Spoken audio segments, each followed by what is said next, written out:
Welcome in then to the latest edition of Extra Time. Thank you very much for all your questions. How are you, Nadem? You well? International break? What's the plan?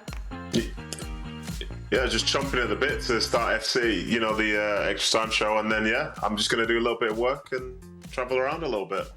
Oh, where are you going? Anywhere nice? Gibraltar Literary Festival. Try and go down. Yeah, I saw that being advertised because you're talking about your book. Yeah. Wow. Yeah, well, mostly my life, but yeah, my book as well. You should get down there. What a moment for the Gibraltar Literary Festival, everybody. Ooh. Yes, if you're in... Is your book there, Stevie? Yeah, if you're on the rock, be sure to go and check out Nadem. I imagine people can ask you questions, get photos with you, Nadem. Oh, yes, I'm expecting to be absolutely swamped. I've heard it's thousands of people getting down to watch me. Should be great. Well, I don't think that many people live in Gibraltar, but that's all right. There we go. Why is it in Gibraltar, Nadem? Well, why not? Do they not read as well? Is that a problem? What are you trying to say about the Gibraltar? I'm sure a bigger scope, because surely the whole point is you want to go and sell your book. Like, you want to go to a bigger venue than Gibraltar. Little by little, Dan. Oh, I see. Okay. I'm a man of the people. Gibraltar's calling. I will be there. Right. I'm moving on. For Ali. Wait, no. This question is the last question. The first question is the second question. So which question is the next question and the first question? Ask the second question. Whoa. Nadem, do you think City needs to be active in the January transfer market? If so, where should they strengthen?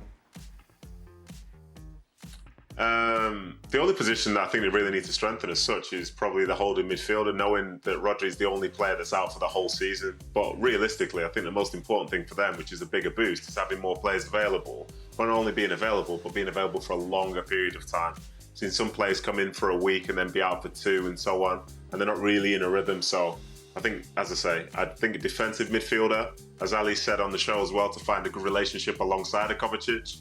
But that's probably the only one, but I don't know how pressing that's going to be for them and whether they'll have that as a priority or not.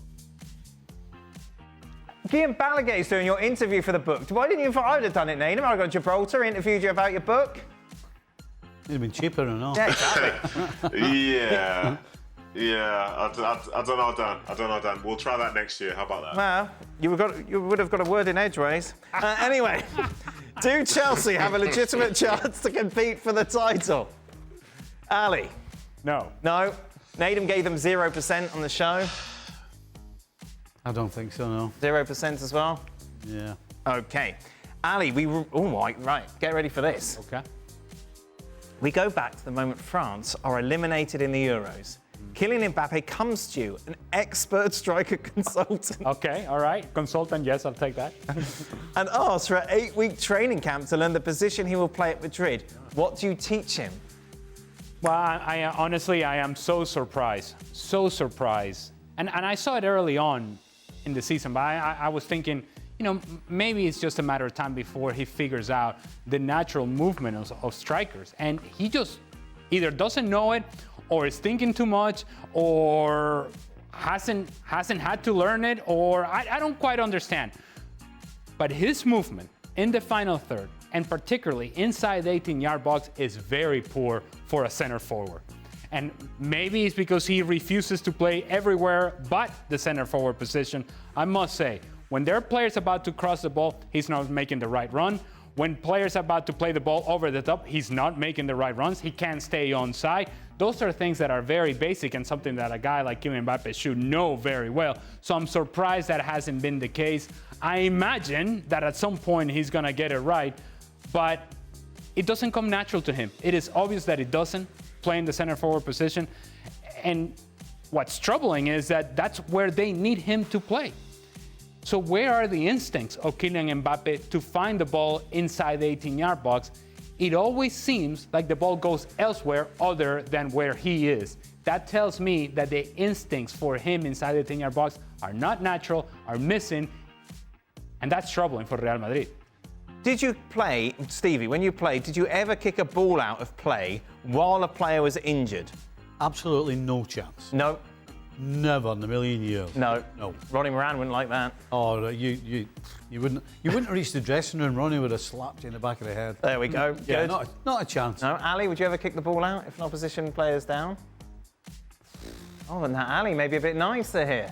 No, I don't feel like I would, but I feel like everybody else is telling me to. So peer pressure. And I'm like, Surely you, of all people, won't. No, I felt Give in to uncomfortable. peer I must have done it, but I felt uncomfortable doing it. If I did it at all, I felt uncomfortable doing it because my reaction would be, get up, let's go. Nadem? I would tend to put my foot on top of it and sort of look at the ref and wonder if he's going to stop it. But realistically, the person I'd pass it to someone else to try and kick out because you didn't want to be the guy that got all the jeers from your home fans. So just pass the ball to somebody else. Wow, 3 very different personalities there, different answers. Would you agree that the current MLS playoff format needs to be restructured? If so, how would you restructure it? For those who don't follow MLS at the moment, the playoffs happen. It's a best-of-3 series. It drags on quite a lot. Jordi Alba threw his toys out the pram because he felt it should be the top of the conference against the other top of the conference in like a big Super Bowl one match of wonder. But of course, America traditionally has a playoff system, and that is what MLS is adhered to. That's the basics. Ali, how would you change it? Well, the first thing I would say is that you have to be mindful of the fact that there are FIFA breaks, international breaks going on in the middle of the playoffs. So I would structure my playoff to where teams are not punished by the fact that they have to stop playing. There's 21 days, for example, Yes, LA Galaxy. absolutely. And so the scheduling, for me, you have to sacrifice something. And when you think about sacrifices for MLS, you build up for the playoffs, right? The playoff is a showpiece event in American sports. It's the most important part, not only of MLS, but American sports as a whole. That's where careers are defined. You cannot devalue the importance of the playoff by stopping in the middle of the playoffs. And so here's a thought. Why are you stopping play in the middle of summer to play the Leagues Cup? Oh, but the Leagues Cup is the future, Ali. Oh, the future. Is it the future? Well, sort out the present before you figure out the future. Right. And the way I see it is that if there is something to be sacrificed, it's not the playoffs. It's not your showpiece event. It's all this other ancillary stuff. Deal with that first, and then we can have a conversation about the playoffs. What was the COVID one called? Down in Florida. MLS is back tournament. Is that what it was called? Yeah, MLS, the MLS is back tournament. And you've got to get rid of this best-of-3, yeah? Well, and that's another thing. So, like, you could have fit in the playoff within this period of time, but then you go best-of-3. Yeah. You could have given buys to the teams that finished first in their conferences, but you know what that means? That means less Lionel Messi games in the playoffs. So does that mean less money, Ali? We are well, I think if you start extrapolating and projecting. Stephen, do you agree with Ali? Then the 3 games. You know, the whole thing about the playoffs is to get teams a home game. So that's why you can get rid of a game. You can have 2 games, home and away. Right. I mean, it's too sensible to be done, probably. Nadem, you played in MLS.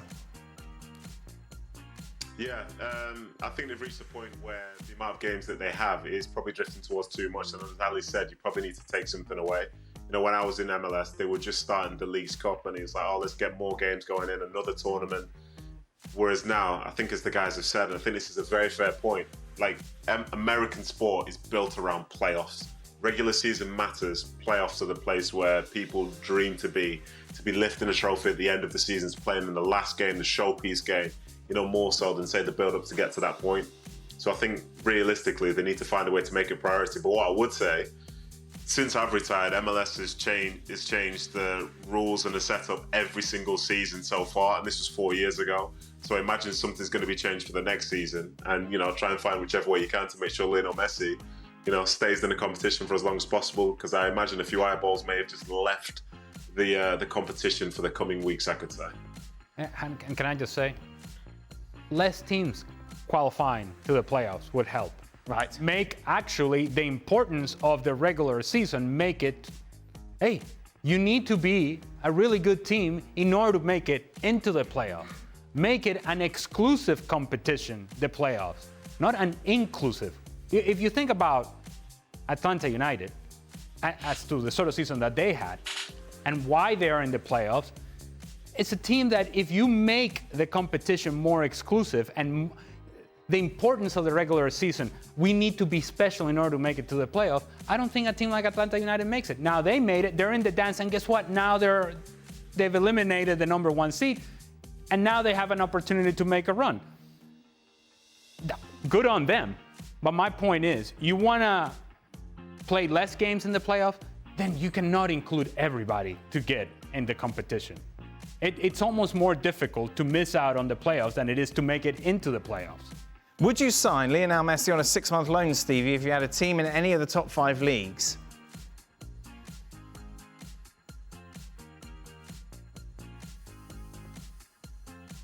No.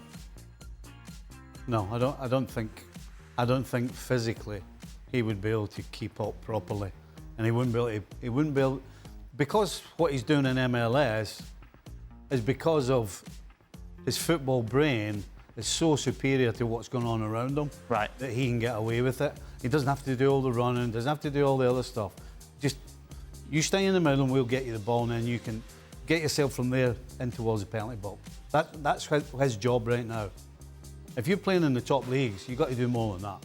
So he wouldn't be able to do it. Inter Miami wouldn't let him do that. Why would you let your prize asset go off to Europe and injure himself, hurt himself, whatever? And I don't think that he would want to do it. No, exactly. There's a reason as to why he... Unless he could bring Luis Suarez with him. Well, I'll tell you what, he's going to have to carry Luis Suarez. What's the worst thing that a referee's ever said about them, Nathan? We see you obviously. Who is the referee in your background? Lee Mason. Lee Mason. Mason. Should have sent me off. Lee Mason, yeah, should have sent me off a few times. They've not really said too much. Like, from when I first started my career, they used to talk a lot. They used to get a lot of grief from some of the bigger names, I could say. But the one that annoyed me the most was it was when I was captain at QPR. And around this time, this was 2016-17, the talk was that only the captain could go and speak to the referee. No one else was allowed. So I had to go and speak to the referee about everything, every incident, I need to speak to him and so on and so forth. And then it got to like the 75th minute of the game, I think it was. And the referee, because I was getting frustrated, the referee said, listen, you speak to me again and I'll book you. So I thought, that's pretty weird.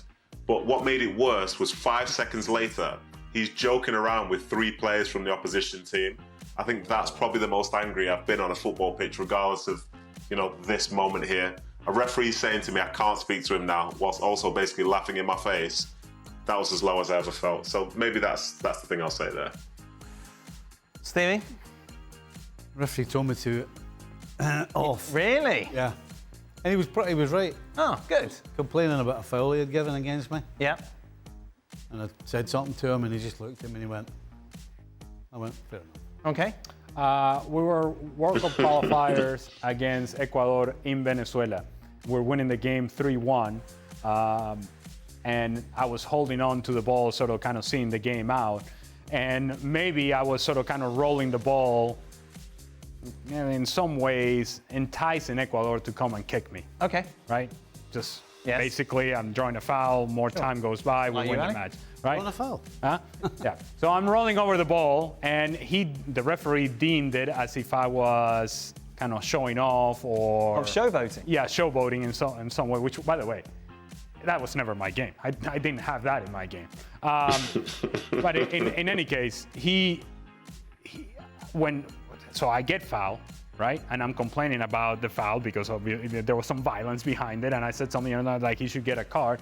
And the referee said to me that because I was showboating, he said, how many World Cups have you been in? This is a World Cup qualifier. How many World Cups have you been in? How many World Cups your country has been in? That, again, we've been to 0, right? Right? You earn a car whenever you make it to the World Cup. That's what he said. Wow, where was he from? I don't remember. Anyways, are we still going? I feel like we've done this quite a long time. No one's talking. No one's talking to me. Starbet should drop these interim United managers. Van Nistelrooy. I had to work out who OGS was for the moment. Ole Gunnar Solskjaer, Ralph Rangnick. Oh, Van Nistelrooy. Van Nistelrooy's got the best 100%. ever record, hasn't he, of Manchester United manager? He's loving it. There we are. And it's Ole. Beautiful. Right, final question is to you, Ali. In honour of your costume for Halloween, I imagine we have the picture, what is your favourite Elvis Presley song? There it is. Hey. I'll tell you what, that doesn't even look like you. Can I do it? Well, Where did the heels come from? Were they in the house? Just Heels? I don't have heels. there's definitely heels down there. There's no heels. There's a lot of chest hair going on. I would say, well, you know what I was doing is, so I'm chasing the kids around and scaring them for Halloween. Yes. And as their parents were laughing or whatever, and they were sort of going on to the next house, I would say to them, "They're all shook up." Uh-huh. So I would say that. All shook up. All shook up. And did you like Elvis, Stevie? Elvis. Who doesn't like Elvis? What was your favourite song? Falling in Love. Oh, that's for Eleanor. Ah, big time. Yes, exactly. Nathan, bit of Elvis. Yeah. Blue suede shoes. Yeah. That's the one. Yeah, that's the one. But yeah, that was. Blue suede shoes. That's Not one. He can't come up with one. That's no Elvis. No, it's not. It's not. Oh no. That's okay. I think it's all right. What about you, Dan? Oh, Hound Dog, obviously. yeah. I've done Hound Dog karaoke. There we go. Here's the NFC. It's back Chris Grobbel, tomorrow. I like him.